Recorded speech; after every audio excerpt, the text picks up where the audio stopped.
Bismillahirrahmanirrahim. Assalamualaikum warahmatullahi wabarakatuh.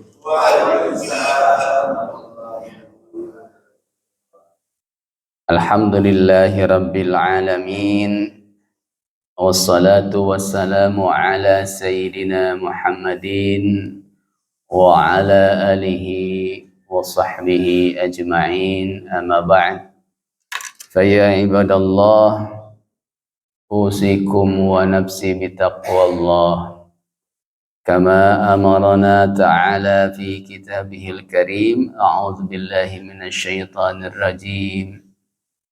يا أيها الذين آمنوا اتقوا الله حق تقاته ولا تموتن إلا وأنتم مسلمون. وقال النبي صلى الله عليه وسلم ittaqillaha haitsuma kunta wa atbi'is sayyi'atal hasanata tamhuha wa khaliqin nasa bi khuluqin hasanin. Sadaqallahul azim wa sadaqa rasuluhul karim wa nahnu ala dzalika minasy syahidin walhamdulillahi rabbil alamin. Para jamaah sidang pengajian Ahad yang dirahmati Allah Subhanahu wa taala, sepatutnya seyogianya kita bersyukur kepada Allah Subhanahu wa taala karena masih diperkenankan oleh Allah untuk bisa mengisi waktu-waktu kita dengan ketaatan, dengan kebaikan di saat-saat yang mustajabah, di saat-saat atau di waktu yang mulia, kita bisa mengisi dengan aktivitas kebaikan. Mudah-mudahan ini menjadi wasilah kita dicatat oleh Allah sebagai ahli-ahli kebaikan yang mendapatkan kebahagiaan dunia dan akhirat. Amin ya Allah ya rabbal alamin. Para bapak, para ibu yang dirahmati Allah Subhanahu wa taala, pada kesempatan kali ini kita tidak membahas fikih, kita tidak membahas kitab khusus, tapi mungkin sekedar sharing, sekedar berbagi mengenai keseharian kami. Para bapak ibu yang dirahmati Allah Subhanahu wa taala, kalau kita ingin menghitung banyaknya nikmat Allah, Allah sudah cantum dalam Al-Qur'an, tidak akan pernah bisa kita menghitungnya. Wa in ta'uddu ni'matallahi la tuhsuha. Dan jika engkau akan menghitung nikmat Allah, tidak akan pernah kita bisa menghitung. Dan di antara nikmat yang banyak itu, tentu nikmat iman Islam yang paling besar. Karena nikmat Islam, iman Islam inilah yang menjadi kunci kita bisa selamat nanti di akhirat nanti. Insya Allah kita semua masuk surga, masuk jannah karena keimanan dan keislaman kita. Amin ya Allah ya rabbal alamin. Tetapi seperti kita ketahui, kita hidup di alam dunia yang nikmat itu banyak, dan di antara nikmatnya itu adalah kita diberikan jasad, kita diberikan badan atau tubuh. Dan di antara badan tubuh ini banyak sekali organ yang organ-organ yang vital, organ-organ yang sangat penting. Semuanya penting tetapi ada beberapa yang sangat penting. Dan di antaranya adalah kita dianugerahi otak oleh Allah Subhanahu wa taala. Para jemaah, kalau kita lihat dalam Al-Quran, banyak sekali ayat yang mengisyaratkan kepada kita untuk menggunakan aktivitas otak kita. Afala ta'aqilun? Apakah engkau tidak memikirkannya, tidak mengakalinya? Engkau tidak menggunakan akalmu? Afala tatafakkarun? Apakah engkau tidak memikirkannya? Banyak seperti itu. Inna fi khalqis samawati wal ardi wa ikhtilafil laili wan nahar la ayatin liulil albab. dalam penciptaan langit dan bumi, bergantinya siang dan malam, itu terdapat tanda-tanda bagi orang yang berakal. Banyak sekali. Ini menjadikan syarat buat kita untuk menggunakan, mensyukuri nikmat otak yang Allah berikan kepada kita. Apalagi dalam sebuah hadis Rasul pernah bersabda, kata beliau, kun aliman au muta'alliman au mustami'an au muhibban wala takun khamisan fatahlik. Kata Rasul, jadilah engkau orang berilmu. Orang berilmu ini pasti menggunakan akalnya, otaknya dengan baik. Atau kalau tidak bisa berilmu, engkau orang yang menuntut ilmu. Rajin menuntut ilmu, resep kanu pengajian, resep kanu pengawasan. Meskipun teu alim-alim. Nah, meskipun teu alim-alim itu masalah. Au mustami'an, senang mendengarkan ilmu, senang. Au muhibban, atau orang yang mencintai ilmu. Entong jadi orang nu kalima saur Nabi bakal cilaka. Keur mah teu alim, alim pangaosan, alim ngadangukeun jeung teresep kana ilmu. Nauzubillahi min dzalik. Alim pisan. Aya pilihan. Tak tentu para jamaah, hakikat mensyukuri pemberian adalah pertama kita menggunakan pemberian itu sesuai dengan yang memberinya, yang pemberi. Ketika kita diberi oleh Allah otak ini, tentu kita harus menggunakannya sebaik mungkin, seperti yang Allah harapkan. Seperti yang Allah harapkan. Menggunakannya untuk mencari ilmu, menggunakannya untuk belajar, untuk beribadah. Kalau kita ketahui para jemaah, hampir rata-rata semua syarat ibadah itu adalah mukallaf. Apa itu mukallaf? Balighin, aqilin, jalminatos balik dan berakal. Jadi kalau otaknya kaganggu, tidak ada beban ibadah kepada mereka. Alhamdulillah kalau saya lihat di sini semua pasti otaknya sehat semua. Alhamdulillah. Jadi seyogianya harus bersyukur. Harus bersyukur. Nah, pada kesempatan kali ini kami coba sharing apa sih otak itu, organ otak itu seperti apa. Jadi untuk mengetahui nikmat otak ini kita harus mengetahui betapa pentingnya otak ini. Otak ini organ yang sangat vital di mana dia mengatur hampir seluruh aktivitas kita. Aktivitas bicara, aktivitas berpikir, aktivitas bergerak, malah bernafas pun pakai otak. Memang pakai paru-paru, tapi dikoordinasikan dari otak. Jadi kalau otaknya sudah mati, napasnya berhenti, Pak. Napasnya berhenti. Makanya otak ini sangat penting. Dan diantaranya katanya Bapak, Bu, ada untuk bisa mengoptimalkan otak. Jadi pertama tadi mensyukuri itu kita menggunakan otak sebaik mungkin. Yang kedua garis besarnya kita menjaga jangan sampai otak kita rusak. Jangan sampai otak kita rusak. Jadi ada dua poin ini. Dan sebetulnya yang paling utama nanti yang kedua, Pak. Jangan sampai otak kita rusak. Kumaha carana? Nah, jadi yang pertama dulu, bagaimana menggunakan otak kita supaya lebih bagus. Bukan berarti tujuannya supaya jadi profesor semua, tidak seperti itu. Tapi intinya otak kita digunakan untuk mencari atau berpikir tentang ilmu, diisi tentang agama. Karena kata pengarang kitab Fathul Mu'in, yang sering kita baca,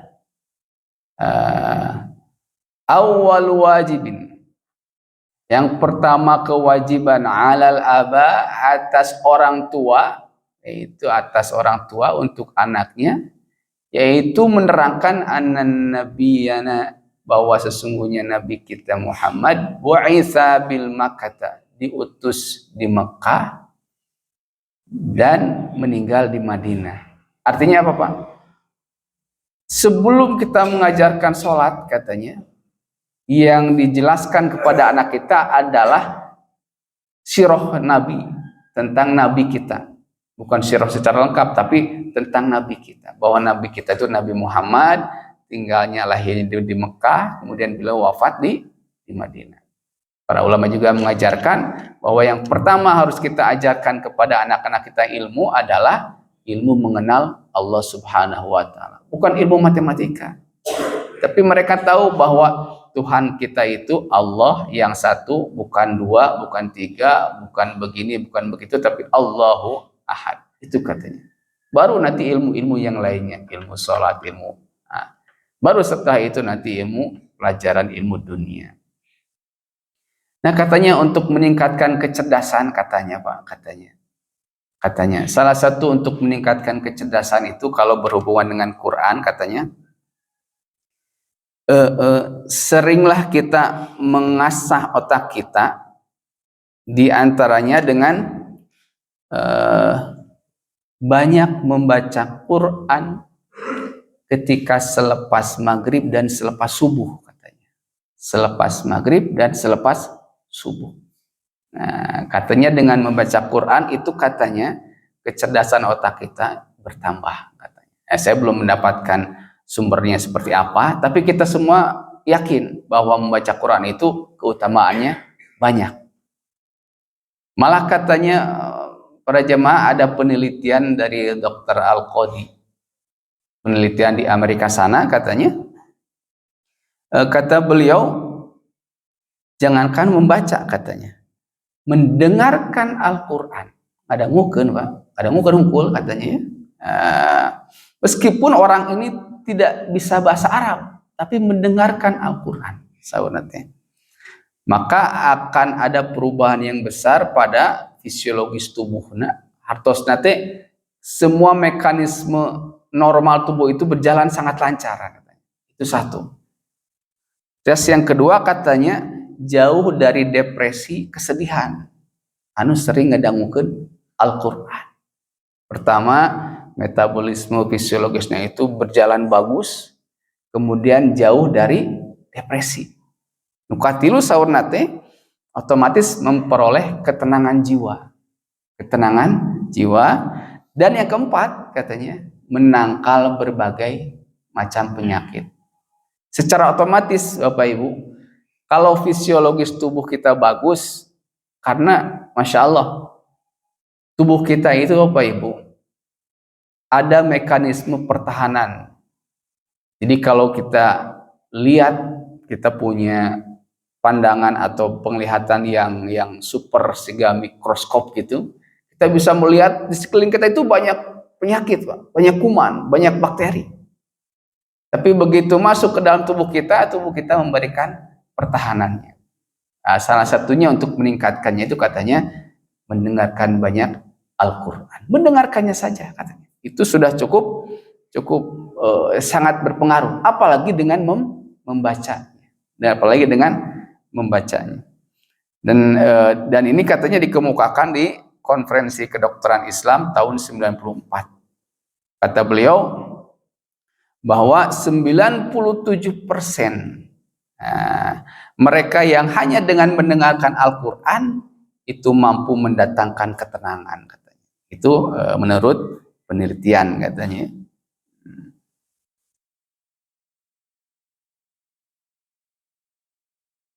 Dan para jamaah, katanya, ada beberapa yang yang bisa agar otak kita lebih bisa optimal bekerja, bisa lebih dimanfaatkan sebaiknya. Ada 3 hal, katanya. Ada 3 hal. Ya, tentu ini untuk orang muslim, ya. Pertama, katanya, jangan terlalu banyak makan. Jangan terlalu banyak makan. Nah, makanya kemarin-kemarin mungkin kita pernah berbicara bagaimana untuk menjadi orang yang takwa, qillatut ta'am, mensedikitkan makan. Karena kalau banyak makan, Pak, kalau banyak makan itu darah itu mengalir ke daerah perut, sibuk untuk memproses pencernaan, otakna kirang. Akibat otak kirang biasanya kaitu nate heuai, Bu. Oksigen di otak kurang itu biasanya ngantuk. Makanya kalau orang yang habis makan banyak biasanya kecenderungannya ngantuk. Orang ngantuk, ilmu susah masuk.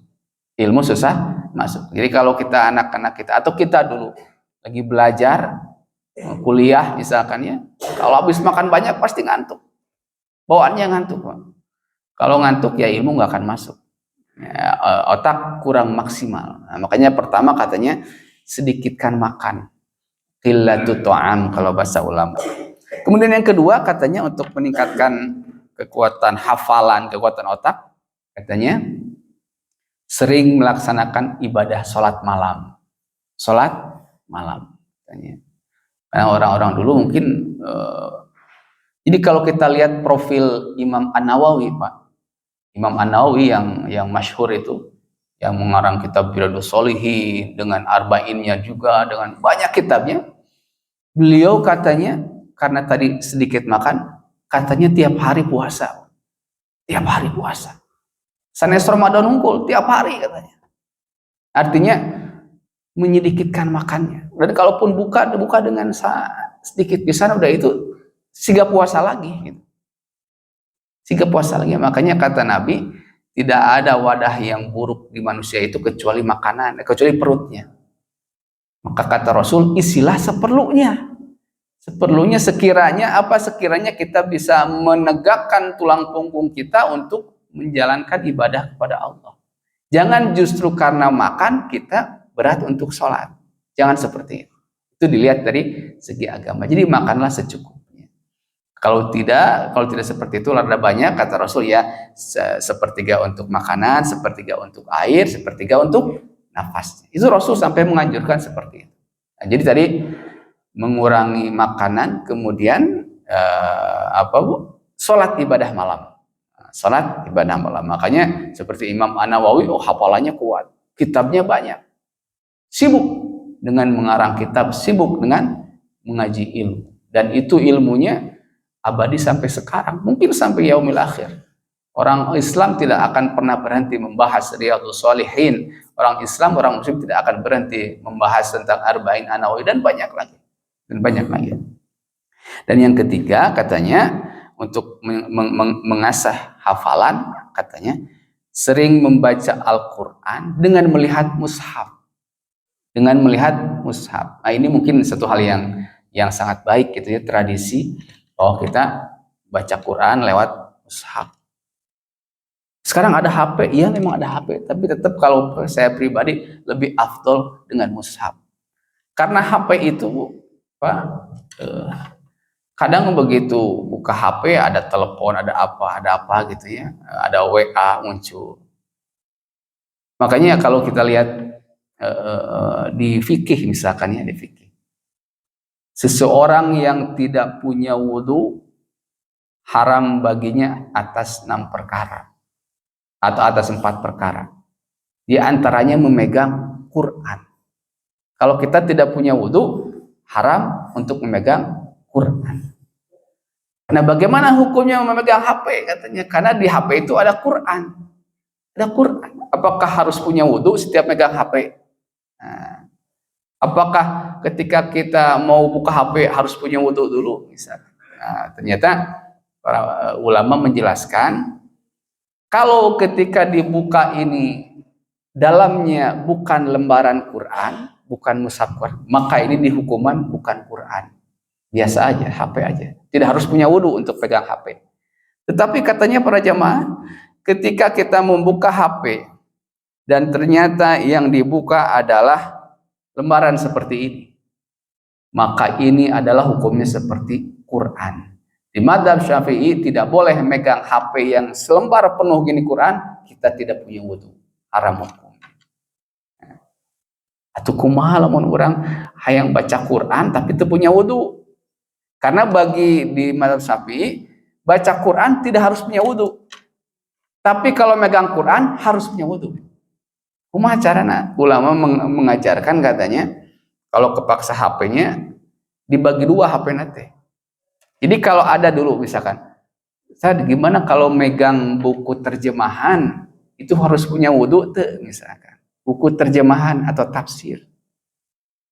Ulama menjelaskan kalau ayat Quran itu lebih sedikit ketimbang teks selain Quran, misalkan terjemah atau tafsir, meskipun tulisan Arab tapi tafsir dan tafsirnya lebih banyak dari ayat Quran, maka itu dihukuman bukan Quran, boleh tanpa wudu. Tapi kalau satu lembarnya itu Quran lebih banyak, maka itu dihukuman sebagai Quran. Nah, itu seperti itu. Dan katanya tadi untuk membaguskan hafalan dan beda Pak, memang membaca di HP dengan membaca Quran itu mungkin aura atau apa ya, takzimnya beda gitu. Takzimnya beda. Makanya ulama dulu mengajarkan ada adab-adaban kepada Quran. Suka dicium dulu ya. Kemudian apa Pak? Tidak boleh kata Imam An-Nawawi Quran itu disimpan sejajar dengan kaki kamu. Dengan kaki. Makanya minimal ditanggui tina pangkuan kita minimal tidak boleh sejajar dengan kaki. Jadi kalau kita lihat di masjid-masjid dulu suka ada rak-rak yang di atas disimpan di dinding itu. Supaya apa? Supaya Quran disimpan di atas itu. Di Madinah pun seperti itu. Kalau kita lihat ada tempat Quran itu di atasnya. Di atasnya. Malah ketika kami dulu pernah kalau tidak salah dengan ponakan nyimpen Quran di bawah langsung ditegur. Simpan, ambil. Itu bukti adab kepada Quran. Dan katanya tadi memperbaiki hafalan, pertama tadi apa? Menyedikitkan makan, kemudian banyak sholat malam, kemudian baca Quran lewat mushaf. Lewat mushaf. Karena di sana ada ada 3 aktivitas, membaca lewat mulut, mendengarkan lewat telinga, ya, kemudian melihat dengan mata. Itu bagus katanya. Itu sangat bagus. Jadi membaca lewat mushaf. Dan ini yang paling penting. Tadi menggunakan otak dengan semaksimal mungkin.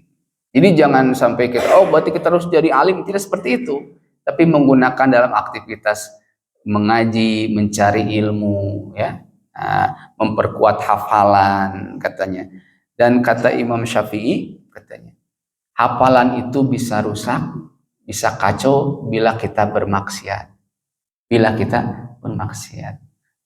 Jadi memang untuk mengasah hafalan kita Pak, memang harus dijauhi kemaksiatan.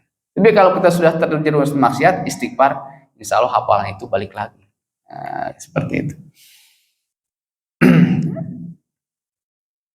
Nah, ini yang paling penting. Yang kedua adalah menjaga bagaimana supaya otak kita tidak rusak. Nah, Bapak Ibu mungkin barangkali ada yang tahu penyakit yang salah satunya menyebabkan kematian apa Bu? Yang pertama tentu pasti jantung. Tapi ada yang ketiga atau keempat itu ternyata stroke. Nah, ini sebetulnya yang saya ingin sampaikan message-nya gini. Kalau saya lihat jamaah di sini semua insya Allah otaknya semua sehat. Amin insya Allah. Jangan sampai kita sebagai tidak mensyukuri nikmat otak ini, tidak menjaganya, Pak. Tidak menjaganya. Karena Allah sudah memberikan otak kepada kita untuk digunakan sebaik-baiknya dan dijaga jangan sampai rusak. Karena ternyata Bapak Ibu, kalau kita sudah rusak, di antaranya nih penyakit yang kalau saya di keseharian, ketika ada pasien yang sudah terkena sakit otak atau stroke, itu selain yang bersangkutannya susah, juga keluarganya susah, Pak. Artinya menyusahkan. Menyusahkan. Orang stroke itu, Pak, umumnya itu terganggu aktivitasnya. Kemudian bisa mengganggu keluarganya karena dia harus mendampingi dia terus. Kalau misalkan pasien jantung, mesin jantung, kemudian dipasang ring, dia bisa biasa lagi, kerja biasa, aktivitas biasa. Orang sakit ginjal mungkin berat memang, dicuci darah udah itu biasa lagi. Tapi stroke Pak, stroke Bu, itu begitu udah kena stroke, dia tidak bisa bicara, kemudian berjalan pun susah. Dan itu kalau mau berjalan pun bertahun-tahun dengan tidak sempurna lagi. Apalagi kalau itu bisa mengganggu aktivitas ibadah kita. Yang dulu bisa sholat berdiri, dia harus duduk atau mungkin tiduran gitu ya. Dulu bisa baca Quran lancar, dia sekarang tidak bisa. Nah, makanya dalam kesempatan ini mungkin saya bukan mewanti-wanti lah ya. Bagaimana caranya supaya kita tidak terkena stroke? Tidak terkena stroke. Ini yang paling penting. Yang paling penting. Pertama katanya kita harus mengetahui resiko-resiko apa yang menyebabkan kita terkena penyakit stroke ini, penyakit otak ini. Ada resikonya. Yang pertama, Bapak Ibu, ini saya yakin Bapak Ibu sudah tahu, adalah darah tinggi, Pak. Darah tinggi, bahasa Sundana getih luhur, Pak. Darah tinggi, atau apa hipertensi. Bagi Bapak Ibu yang sudah tahu ada darah tinggi, maka bagi mereka sebagai bukti syukur, dia harus mengontrol darah tingginya supaya di level normal. Dengan apa? Dengan obat. Dengan rajin kontrol dan berobat. Bapak Ibu, saya punya guru dan sekarang masih ada. Guru saya usianya udah 70-an dan masih praktek. Hampir 70 lah. Masya Allah, tapi masih gaya Bu. Masih nyetir sendiri, masih gitu. Masya Allah. Beliau diketahui, beliau dokter saraf, gurunya dokter saraf lah ya. Beliau diketahui darah tinggi itu 140 per berapa, usianya sekitar dulu 20-an atau 30-an. Dan dari sana sampai sekarang beliau sering tensi terus. Karena jangan sampai nerekel terus. Jangan sampai nerekel terus. Nah, jadi buktinya itu syukur adalah menjaga nikmat otak ini. Kalau ada potensi untuk rusak, kita jaga supaya tidak rusak. Dia kontrol terus. Saya ini dokter saraf kontrol terus. Karena saya tidak mau nanti kena stroke. Kalau terkena stroke, dianya repot dan merepotkan keluarganya. Sangat merepotkan. Yang mudah-mudahan kita semua dijauhkan atau tidak terkena stroke sampai akhir hayat kita. Amin ya Allah ya Rabbi. Yang pertama itu darah tinggi. Harus kita kontrol. Yang kedua katanya kencing manis. Nah, kencing manis. Jadi kalau punya kencing manis, sami harus dikontrol.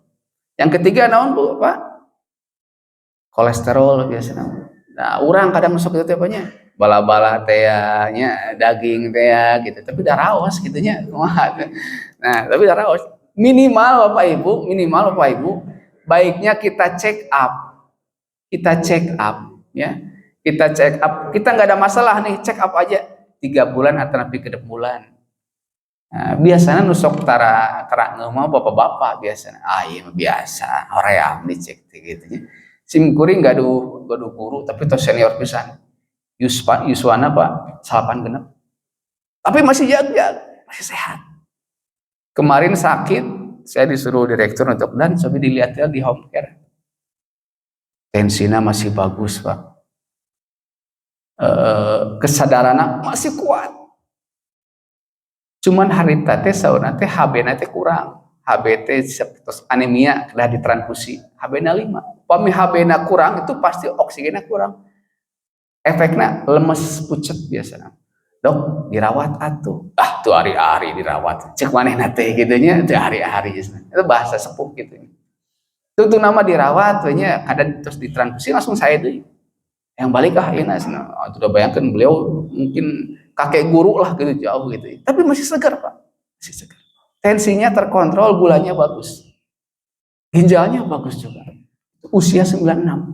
Kalau nggak salah beliau seangkatan dengan Dr. Hasan Sadikin.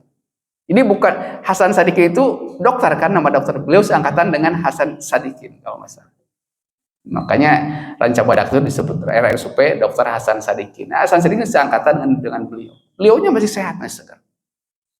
Jadi tadi kita mengontrol darah tinggi, kemudian kencing manis kalau punya harus dikontrol, kemudian kolesterol. Kurangi makanan-makanan yang berlemak. Atau Ustadz resep, dokter resep, hepek mun kitu, cek tiap 3 bulan, bisi luhur. Mun luhur dikasih obat. Sim kuring kayak gitu, Pak. Kadang mun karaos tos leher pegel dia dah. Aduh, eta jelas kolesterol. Jadi kalau kita Bapak Ibu misalkan mandi pakai shower misalkan, kerasa sih gaduh tenggel itu, pegel gitu. Cek kolesterolnya naik biasa.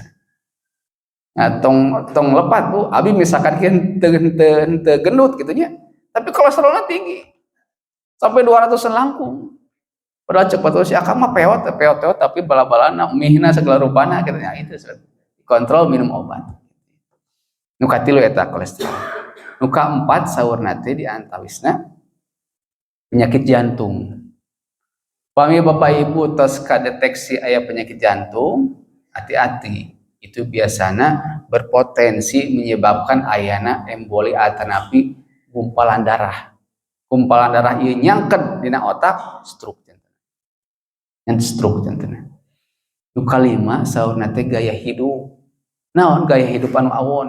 Pertama, misalkan jarang aktivitas olahraga. Makanya Nabi mengajarkan kita untuk sering olahraga, di antawisna aktivitas berenang, berkuda, memanah. Itu untuk membakar kalori supaya lemak-lemak tubuh itu terpecahkan, tersalurkan. Kemudian dia anu awon teh Pak, ya banyak makan makanan tadi ya, makanan berlemak. Kemudian naon punten merokok saurna. Merokok ieu faktor resiko san saur ilmu kitu banyak merokok saurna teh. Tapi aya we guru kami ge nu ngarokok aya kitu nya. Cuma ima ilmu ngarokok gitu nya. Nah, terus nu selanjutnya katanya minuman alkohol. Orang alhamdulillah teu aya lah nya.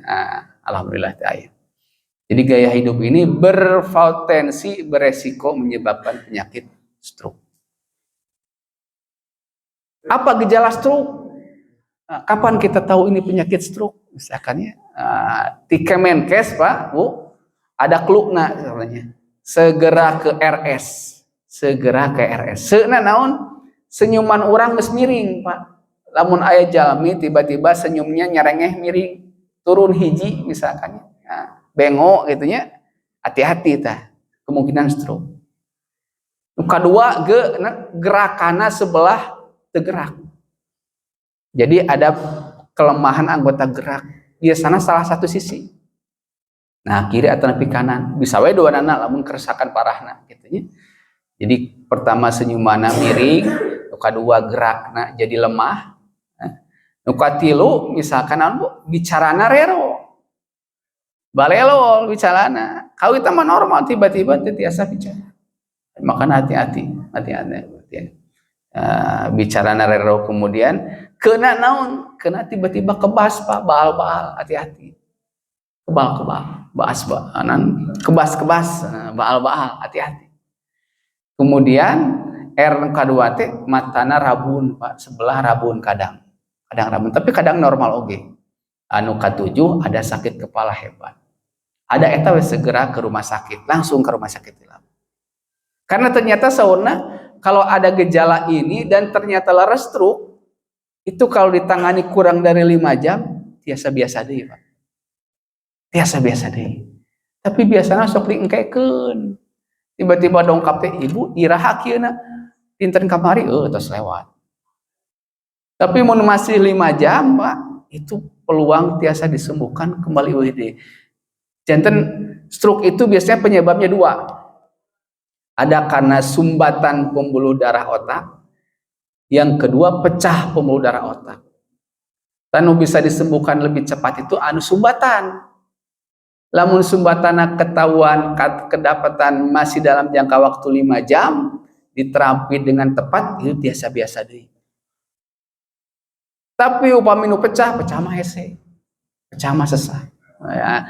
Orang anu pecah biasanya naon Pak, tensina teu kakontrol, tos di atas 200 biasa.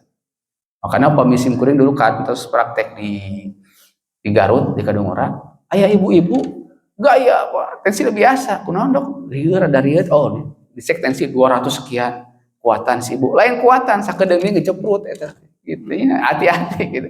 Karena upami tos di atas 200 tensi, si pembuluh darah otak itu tos hilang elastisitas, tos kaku. Ini begitu nanti ada lonjakan tiba-tiba tensi tinggi, perutlah pecah. Rata-rata pecah itu pasti di atas 200. Dan begitu udah pecah, biasanya pasien tersadar. Tapi namun pasien masih kene biasa ngobrol mung balelol, biasa jalan tapi lulus nukana, itu biasanya sumbatan. Nah, orang mah naudzubillah, dua lagi ulah, amin. Mudah-mudahan jangan sampai kita semua terkena. Tapi kalau tadi ada saudara kita atau orang tua kita yang terkena stroke tadi, stroke sumbatan, cepat bawa ke rumah sakit, segera ke RS. Mudah-mudahan bisa cepat disembuhkan. Mungkin itu Bapak-Bapak Ibu yang bisa disampaikan. Jadi intinya pertama, sebagai bukti syukur kita terhadap nikmat atas otak yang diberikan oleh Allah, menggunakannya dengan sebaik-baiknya. Tadi ada tips membaca Quran selepas maghrib dan selepas subuh. Kemudian sedikit makan, sholat malam, itu memperbaiki hafalan, meningkatkan kecerdasan otak kita. Dan untuk mencegah supaya otak kita tidak rusak, kalau punya darah tinggi dikontrol, kalau punya kencing manis dikendalikan, kalau punya kolesterol dicek terus, kemudian perbaiki gaya hidup. Kalau punya jantung dikontrol juga, hindari punten merokok, alkohol, kemudian makanan-makanan yang berlemak, dan perbanyak aktivitas olahraga. Berapa lama olahraga? Nah, ada yang menganjurkan seminggu itu 150 menit. 150 menit itu berapa, Bu? 2,5 jam. Tahun sekaligus ke misalkan musim guring biasanya olahraga itu Rebo sareng Sabtu misalkan dah gitu. Sajam sareng sajam setengah. Tapi rutin tiap minggu. Rutin. Mudah-mudahan itu bisa menjaga kesehatan kita sebagai bentuk syukur kita kepada Allah Subhanahu wa taala. Mungkin itu yang disampaikan. Bila itu biqulidaya. Assalamualaikum warahmatullahi wabarakatuh. Terima kasih Ustaz atas tausiah dan syarahnya. Mudah-mudahan ilmu yang disampaikan bagi kita semua. Itu dengan doa saja. Tanya diteruskan ya tanya. Diteruskan mah ka bumi weng kayak Pak. Weng ngopi. Oh ini harus bangga sana.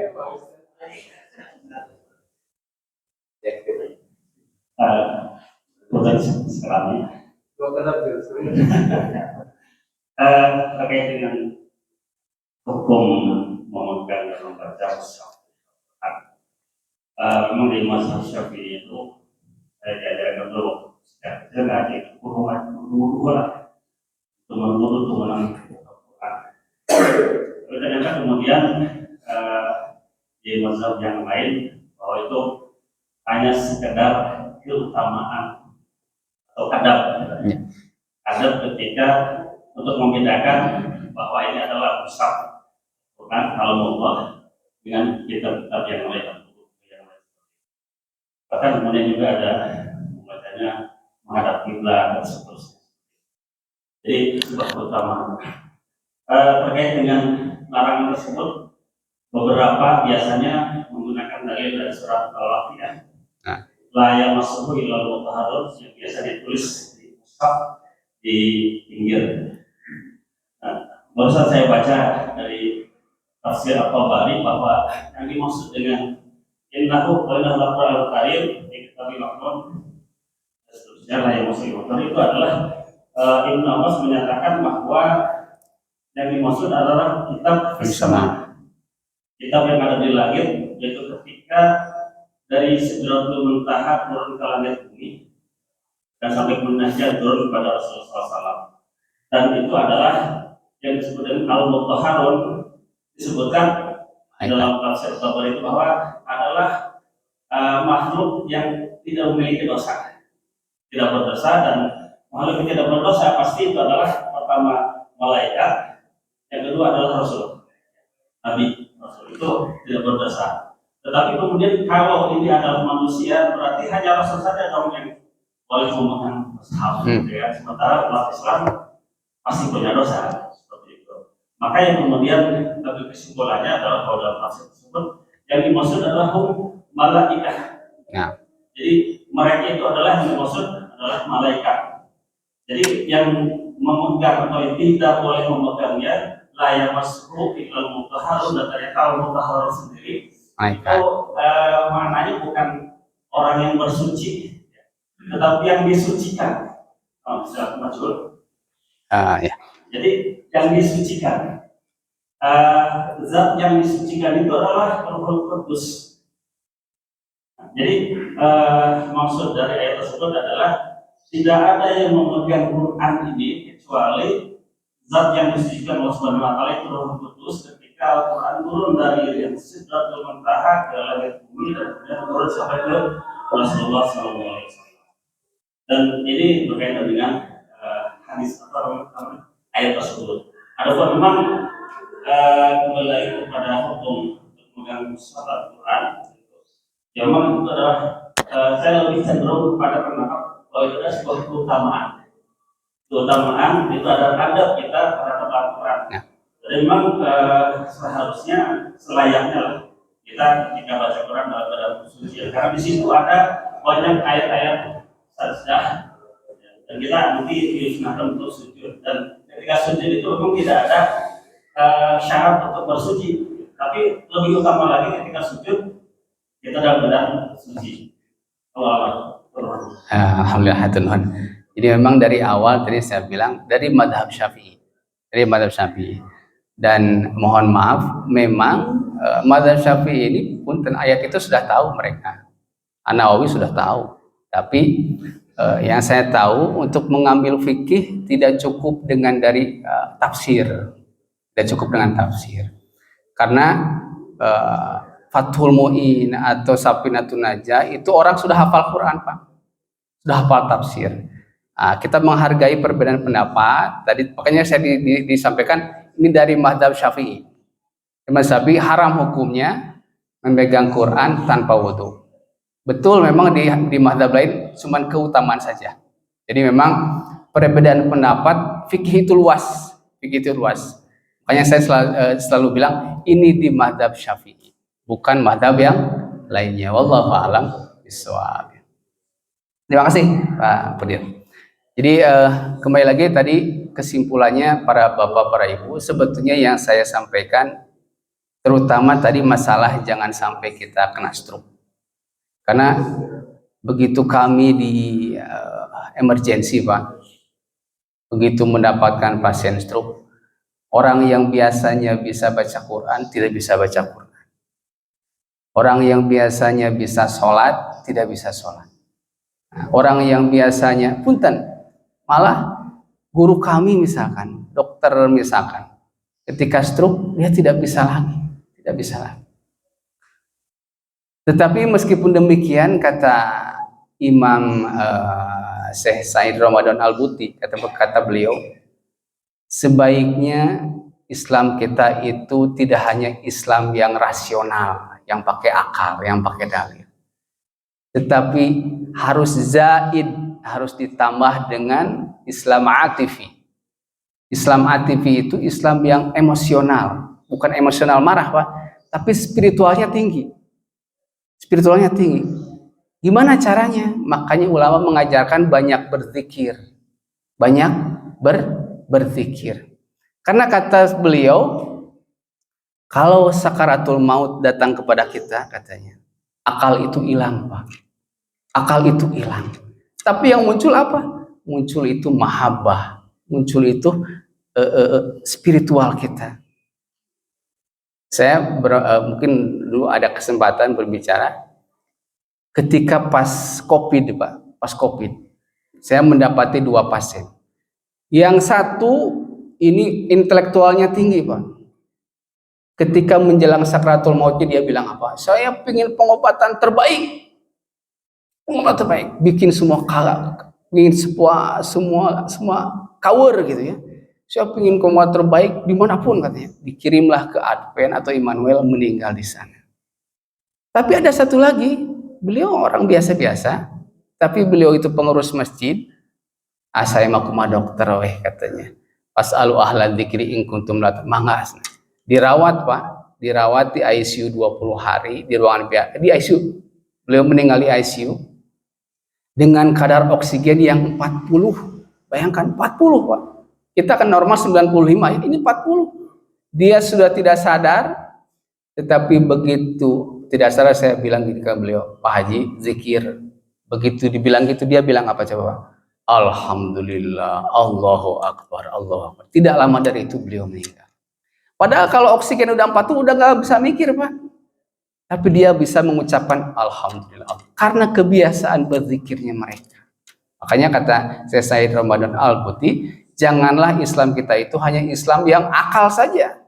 Karena begitu sakaratul maut, akal itu hilang.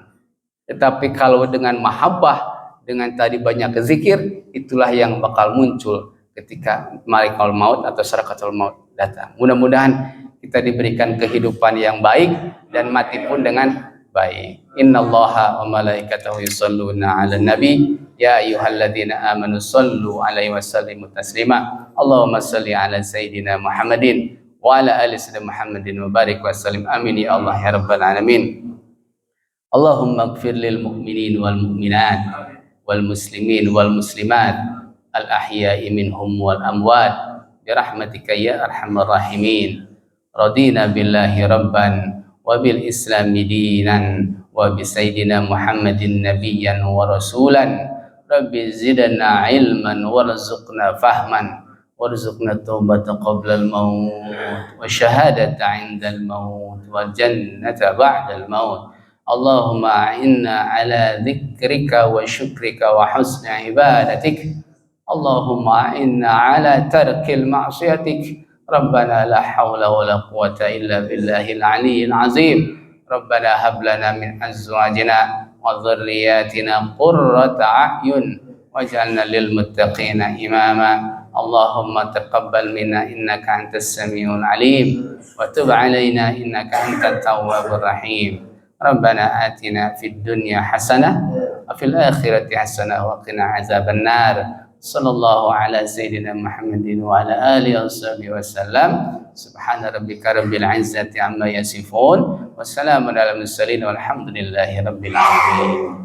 Billahi taufiq wal hidayah. Assalamualaikum warahmatullahi wabarakatuh.